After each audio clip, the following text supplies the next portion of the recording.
Good morning students.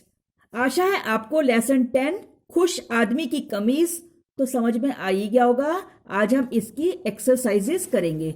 सबसे पहले है शब्द अर्थ। देखिए,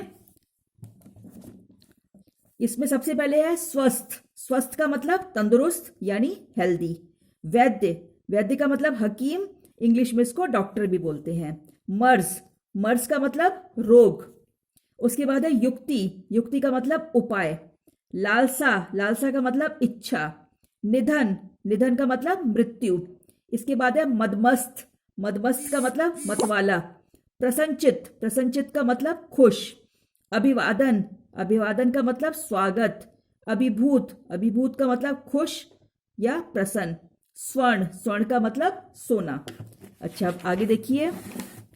अभ्यास, अभ्यास में है मौखिक उत्तर दो। ये आपको कॉपी में करना है। खुश कौन नहीं था? राजा खुश नहीं था। इसका आंसर ये है, राजा खुश नहीं था। खा, किसका इलाज करने के लिए एक से बढ़कर एक अच्छे वैद्यों को बुलाया गया? राजा का इलाज करने के लिए एक से बढ़कर एक अच्छे वैद्यों को बुलाया गया था। इसके बाद है सैनिक किसे पाकर अभिभूत हो गए?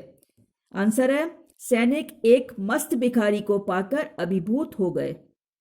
इसके बाद है लिखित सही उत्तर पर सही का चिन्ह लगाओ। ये आपको बुक में ही करना है एक्सरसाइज का। एक राजा था, कैसा था? बीमार था, आलसी था, झूठा था या स्वस्थ था? तो इसमें क्या आएगा? स्वस्थ, क्योंकि राजा तो स्वस्थ था लेकिन उसको लगता था कि मैं बीमार हूं, है ना? तो इसलिए स्वस्थ के आगे टिक करेंगे।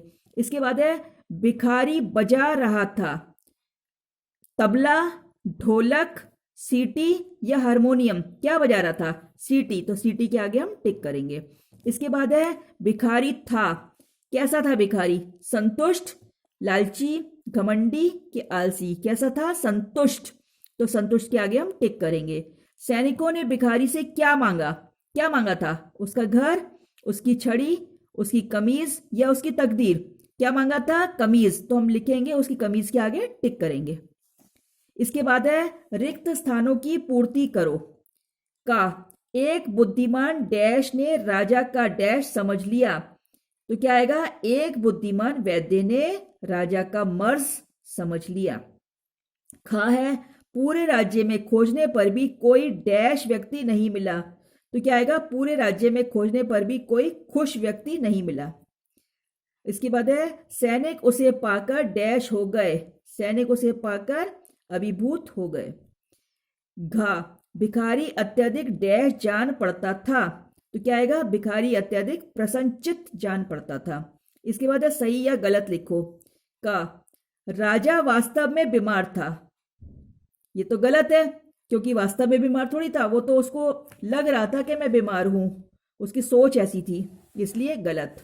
अच्छा, इसके बाद है खा, उसके राज्य में कोई भी संतुष्ट नहीं था, तो इसमें आएगा सही, कोई भी संतुष्ट नहीं था।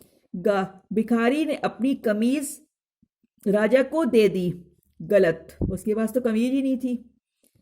भिखारी पूर्णतया संतुष्ट था, सही। अब है फिफ्थ वाला, निम्नलिखित प्रश्नों के उत्तर लिखो।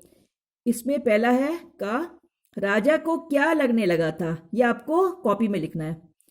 राजा को लगने लगा था कि वो बीमार है जबकि वह स्वस्थ दिखता था। खा, वैद्य जी ने राजा की बीमारी का क्या उपचार बताया? क्या उपचार बताया था? वैद्य जी ने संतुष्ट आदमी की कमीज राजा को पहनाने के लिए बोला। गा, सैनिकों को भिखारी कहाँ मिला और वह क्या कर रहा था? अब ये दो आंसर हैं इसके। भिखारी कहाँ मिला?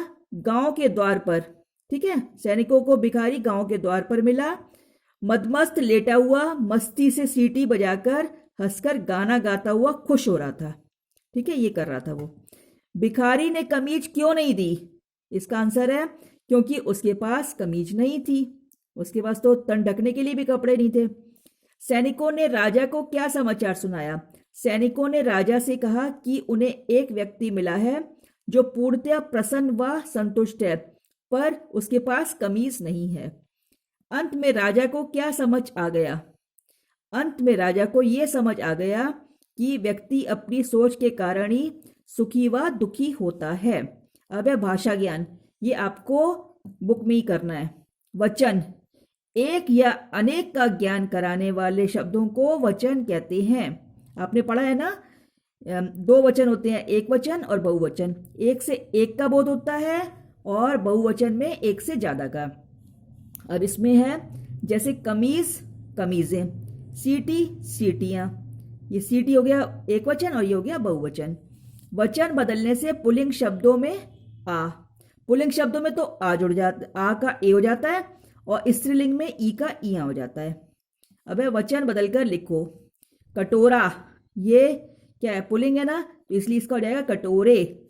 तांगा का तांगे, दरवाजा का दरवाजे, कपड़ा का कपड़े। और ये सीढ़ी स्त्रीलिंग है, तो मतलब स्त्री जाति का बोध कराता है स्त्रीलिंग, तो सीढ़ी का सीढ़ियां, इसमें लिखा ना ई का इया हो जाता है।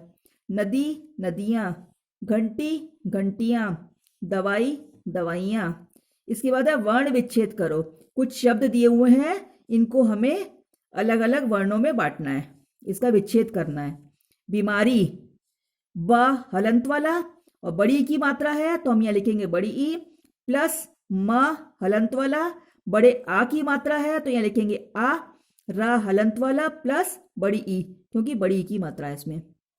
उसके बाद खा है ईश्वर, इसमें सबसे पहले बड़ी ई प्लस शाह हलंत वाला, क्योंकि ये आधा है इसमें। उसके बाद वाह हलंत वाला, छोटा आ प्लस रा प्लस आ। संतुष्ट, सा हलंत वाला प्लस आ प्लस अंग प्लस त हलंत वाला प्लस ऊ, क्योंकि छोटे ऊ की मात्रा है, प्लस शा षटकोण वाला प्लस टा हलंत वाला और प्लस छोटा आ। उसके बाद है भिखारी, भिखारी में भा प्लस छोटी ई प्लस खा प्लस आ प्लस रा हलंत वाला प्लस बड़ी ई, क्योंकि इसमें भिखारी में बड़ी की मात्रा लगी है। अब इसके बाद है विलोम, ये देखिए 8वां है विलोम शब्द लिखो। विलोम का मतलब होता है उल्टा या विपरीत। सबसे पहले है का सुखी, सुखी का हो गया दुखी। बीमार, बीमार का हो गया उल्टा स्वस्थ। राजा का उल्टा रंक या गरीब, गरीब होता है ना उसको बोलते हैं रंक, या कंगाल को रंक बोलते हैं। तो आप राजा का रंक भी लिख सकते हो और राजा का प्रजा भी लिख सकते हो, दोनों सही हैं। अच्छा, उसके बाद है उधार, कोई चीज हम किसी से वैसे ही ले लेते हैं तो होती है उधार, और किसी को पैसे देके कोई चीज लेते हैं तो वो होता है नकद, तो उधार का उल्टा नकद। संतुष्ट, संतुष्ट का उल्टा असंतुष्ट। धनवान, धनवान का मतलब होता है पैसे वाला, इसका उल्टा हो गया गरीब या निर्धन। अब आपका ये लेसन खत्म हो गया, सारी एक्सरसाइजेस और क्वेश्चन आंसर हो गए। अब मैं आपको ये सब ऐप में भेज दूंगी। Thank you.